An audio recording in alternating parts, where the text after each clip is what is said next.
Hello, and thank you very much. I apologize I can't be with you today, but my colleague Fran will hopefully answer any questions you might have after this quick presentation.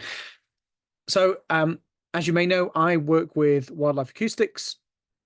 We've been designing and building sound recording units for wildlife for quite some time now, and there's quite a lot of them all over the world.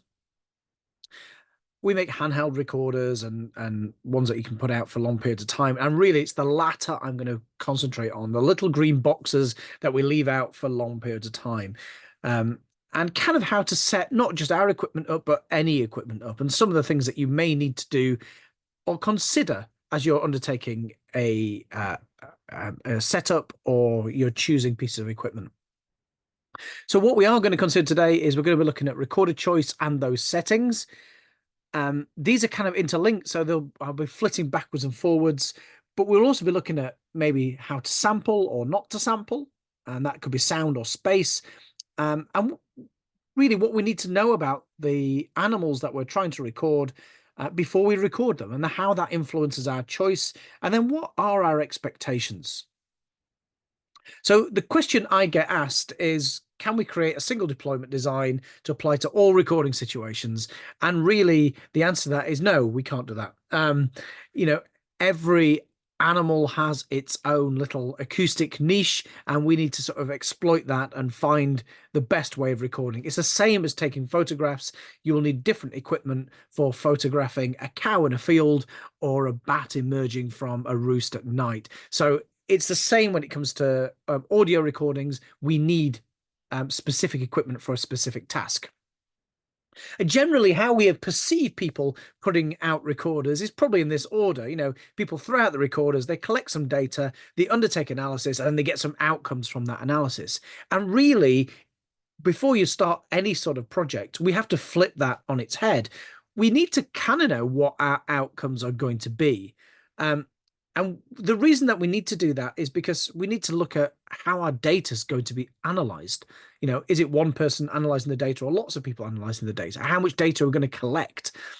What are those environmental conditions that we're working with?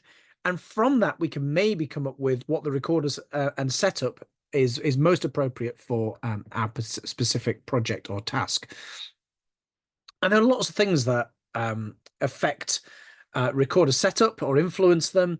The first thing is, what are you trying to find out? And the list is endless, but generally we can throw things into these three categories: that species composition, so what species are present, whether we're looking for something specific, so presence, absence of a specific species or group, or maybe we're looking at the behavior of a species. So we're looking at how it's interacting and the sounds it's producing because of those interactions. Knowing your species is key. Of course, how often does it make a noise? When does it make a noise? And what type of noise does it make are all crucial. If it's making high frequency ultrasonic noise, that's going to be a different recorder choice from something that's making low frequency sounds, for instance. And what's the study type? What is the length of the project? Is it a day, a week, a year? We have the first ever recorder Wildlife Acoustics ever made is still out in North America recording frogs 20 years later. So these projects can run for some time. How accessible is that study area? How often can we get back to that study area?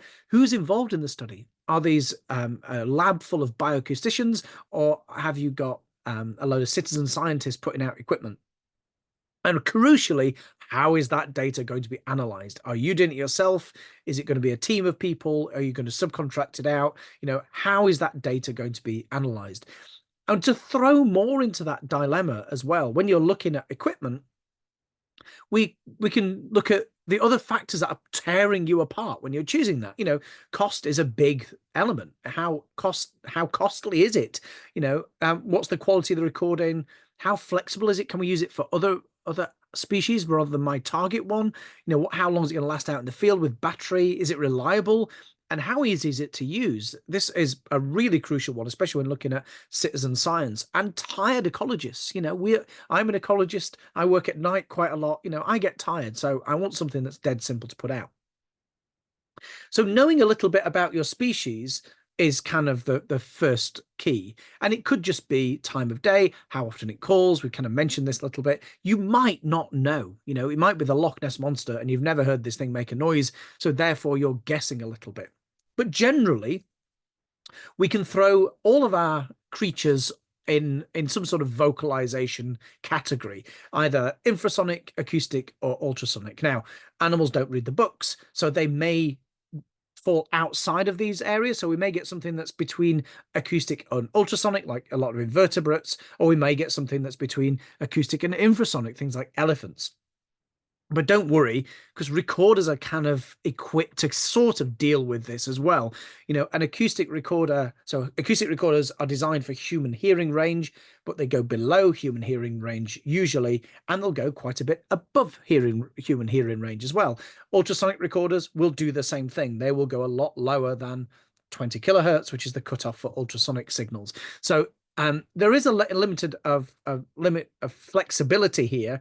And I had a little experiment yesterday whilst preparing this presentation. I decided to test a song meter Micro 2 to its limit by blasting a bat call at it.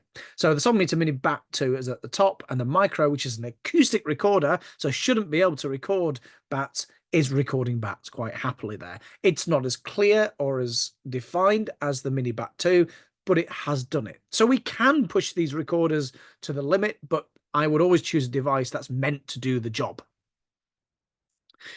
So I'm going to quickly talk about some of the settings and what might influence a purchase on a particular type of recorder. So the first thing I'm going to be looking at is signal to noise ratio, SNR. Now, this is something that you kind of buy. It's the package. It's not a setting that you can change. And what the SNR is doing, it's comparing the level of the desired signal to that of the noise floor. So it's basically the thing you want to record against the things that you don't want to record. And what we mean by the noise floor is generally the sound that the recorder itself is making.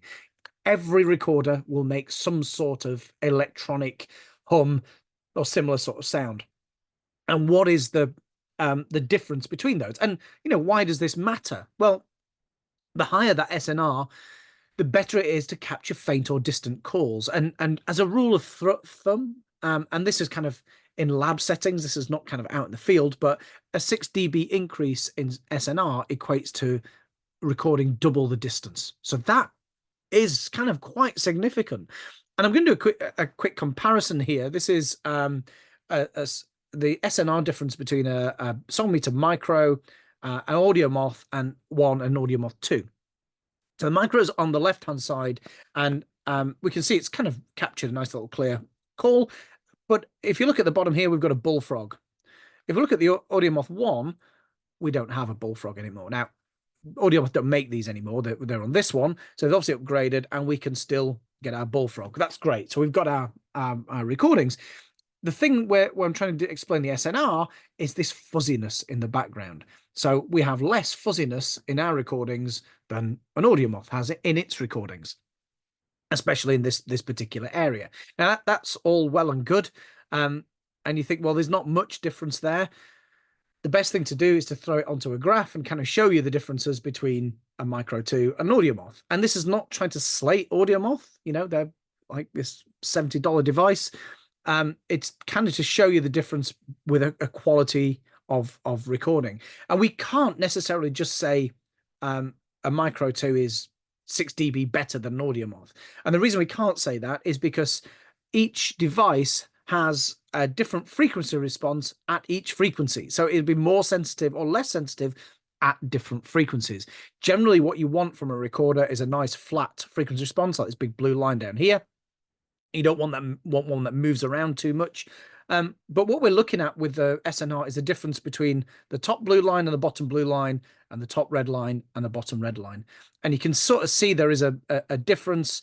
The Audio Moth kind of then gets really, really high here, but it starts curving up here as well at the bottom, whereas the Micro 2 kind of dips a little bit at the end, but it also, the SNR dips as well. So it's kind of in proportion to the noise signal. So that's kind of a quick explanation of signal to noise ratio.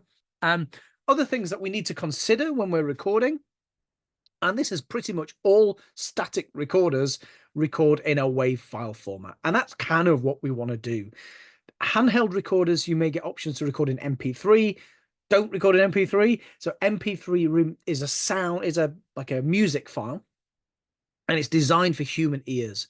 So it will remove things that it thinks human ears can't hear, such as anything above 20 kilohertz and anything below 20 hertz. It will also remove sounds. If you have two sounds, one behind the other, it'll remove the one at the back. So it is kind of extracting things so you can hear it. So uncompressed file format, WAV is usually good.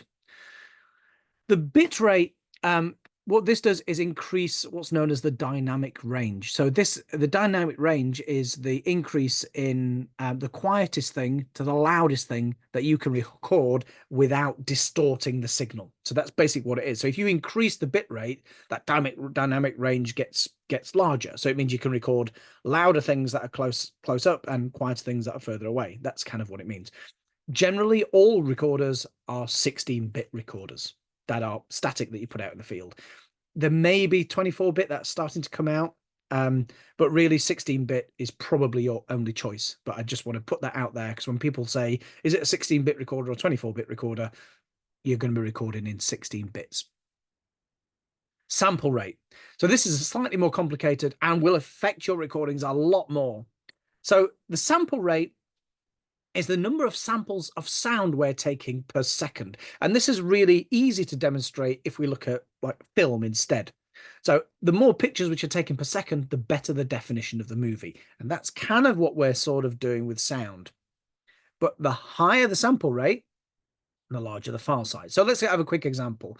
So I have took a film of a clock going round for about half an hour. And in this, I took a frame about every 10 to 15 seconds, something like that. Okay. And I've got this clock that's moving around for half an hour.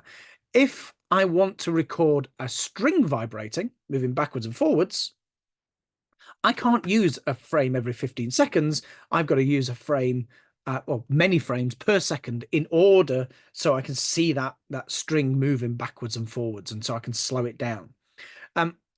The rule of thumb here is that this higher sample rate with more frames per second can still record a clock moving half an hour, quite happily. It'll just use up more disk space. What I can't do is get the sample rate I use for the clock to record my string vibrating because a picture every 15 seconds is not going to effectively get that string vibrating. And so what we're basically doing when we're sampling is we're doing a digital audio sample. We're taking a sound wave and we're trying to take little steps of that sound wave in order to recreate it so we can digitally record it. But there's something in this called the Nyquist frequency that we must obey to or adhere to. So the Nyquist theory is this, that the sample rate must be double the frequency to be recorded. So an example here is a sample rate of 44 kilohertz. The maximum frequency you can record is 22 kilohertz. So this has huge implications for the thing you're trying to record, knowing about your animal and how high or low the sound is. So a sample rate of 200 kilohertz, you can record 100 kilohertz and so on. So why not use the maximum sample rate? Well, there's a lot of disk space. A 1 minute recording at CD quality is 5.29 megabytes. If we go for 384 kilohertz sample rate, we're using 46 megabytes a minute, which is going to fill up your hard drives and your SD cards. So it is worth knowing what your sample rate should be. Generally, acoustic, I wouldn't go much past 44 kilohertz, but some people go to 48. It's entirely up to you. Ultrasonic, work out what your highest bat is and then go above it, whatever your options are. Why not use the minimum? Well, I'm going to play a little example here. So this is an example of a recording which is going to go up to 6 kilohertz. And I've used an 8 kilohertz sample rate, which means that the highest thing I can record is 4 kilohertz. So watch what happens when we hit 4 kilohertz.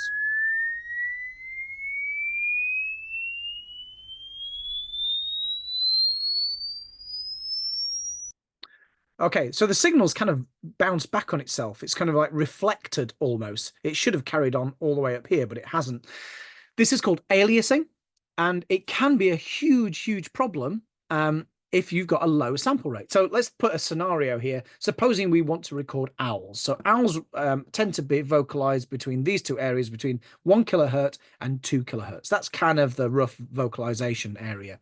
But let's supposing that we've captured owls and a little bit of the dawn chorus. So we've got lots of birds that are singing beyond 4 kilohertz. Those birds are going to appear reflected upside down and are going to muddy the water. They're going to make this kind of quite nasty, really.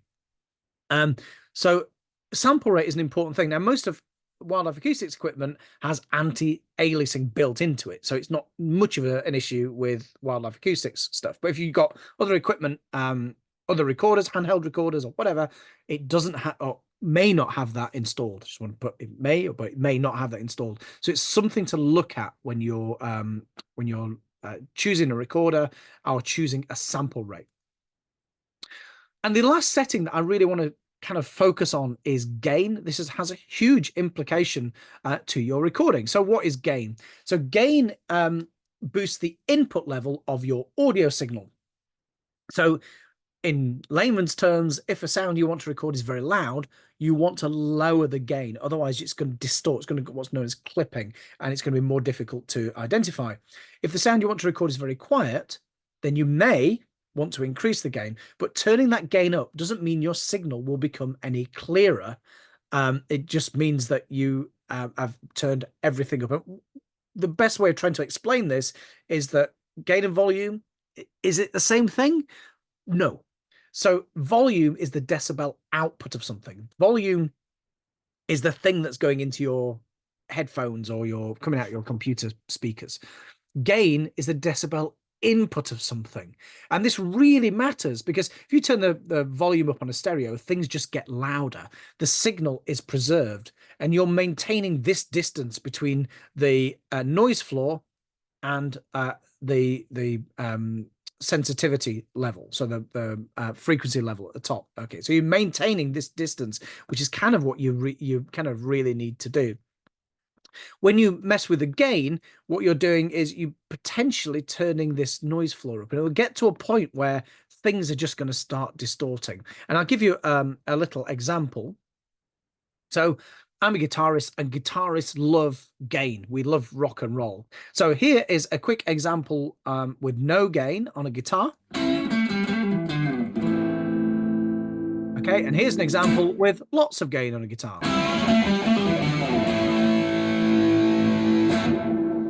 Great for recording guitar, not for recording birds. Here's a nice wren. No gain. Here's high gain wren.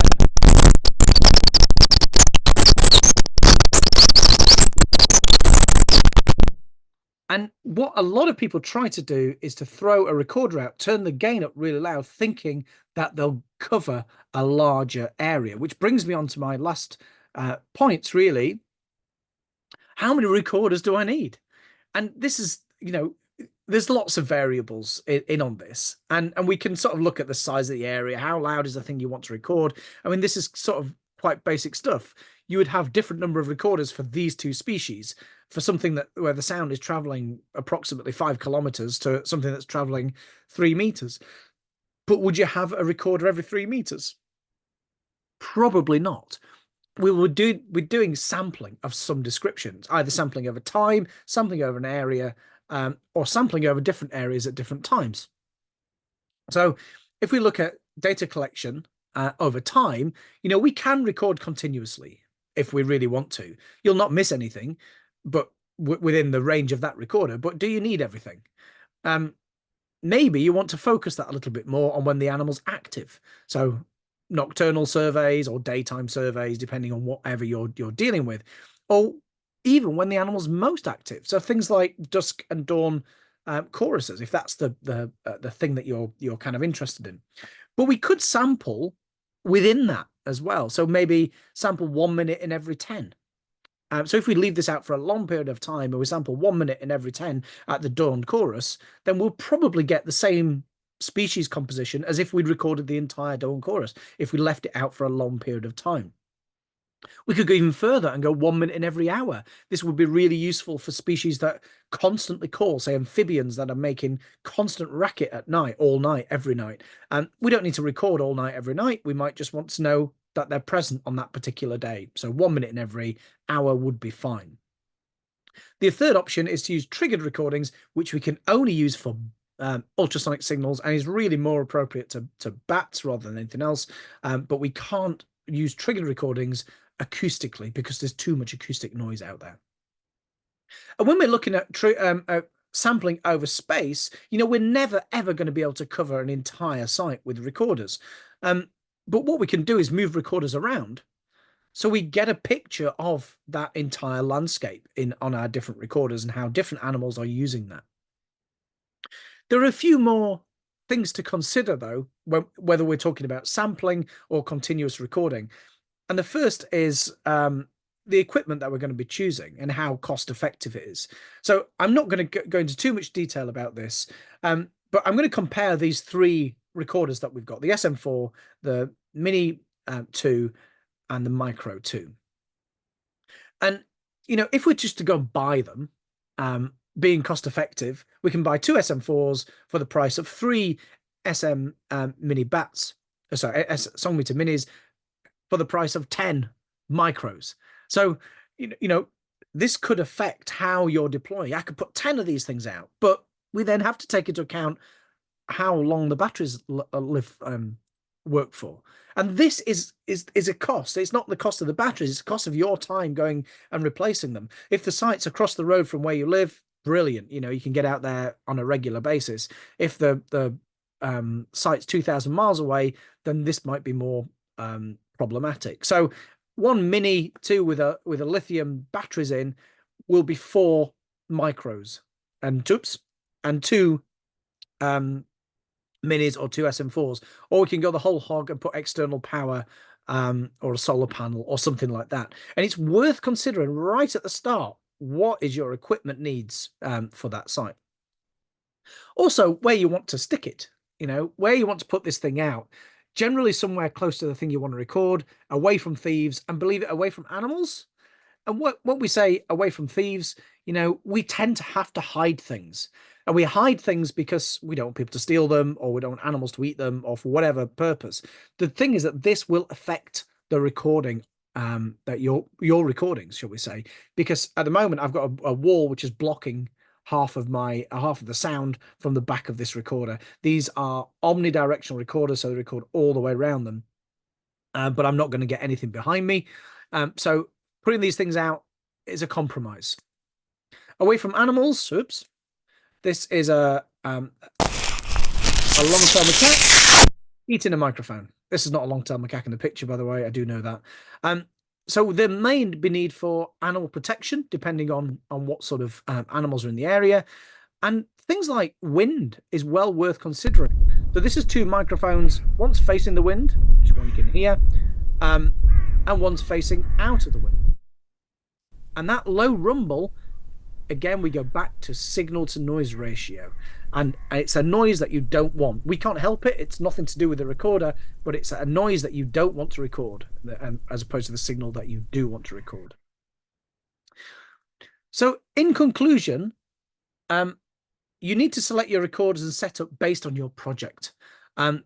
Work out those outcomes before your setup and know your species of interest to inform that setup. Test your deployment. Always give it a go in the back garden first, and then deploy your recorders. If you want more information, we've got lots and lots of resources on our website. We also offer free training and webinars as well, should you wish to come along. And we have a grant scheme. If you can't afford the equipment, go to our grants and see if you qualify for a grant. And thank you very much.